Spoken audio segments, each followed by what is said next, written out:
Hey guys, this is Dr. Alec, and I'm going to show you some quick ways to help mobilize the foot a little bit.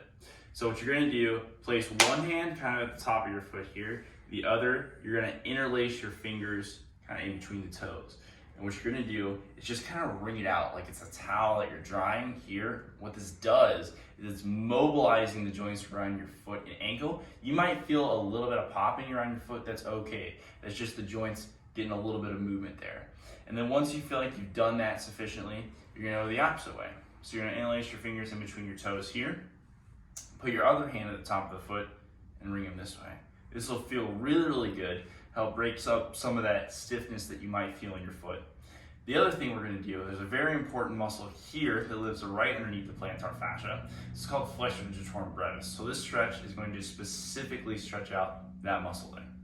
So what you're gonna do, all you're gonna do, take your finger here, and pull your big toe back until you feel a nice tension built up in the toe here. After you hold that stretch for about 8 seconds, bring it back to neutral, give it a little break, and then again, pull it back here. It's very important that we stretch this muscle here to decrease some of that tension around the plantar fascia and the heel here.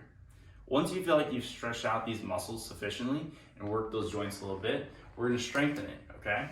So grab a TheraBand, any type of resistance band. You're gonna place it underneath your foot here. And make sure that you have all the toes covered up by the band, and then your big toes just kind of left there hanging. So what you're gonna do is lift up all the toes, and then using a little bit of tension with the band, drop just the big toe. After you've done that, with resistance in the band continuing, drop all the toes here to the floor. And make sure you're not crimping your toes as you're doing that, that they fall just flat in a nice lengthened position.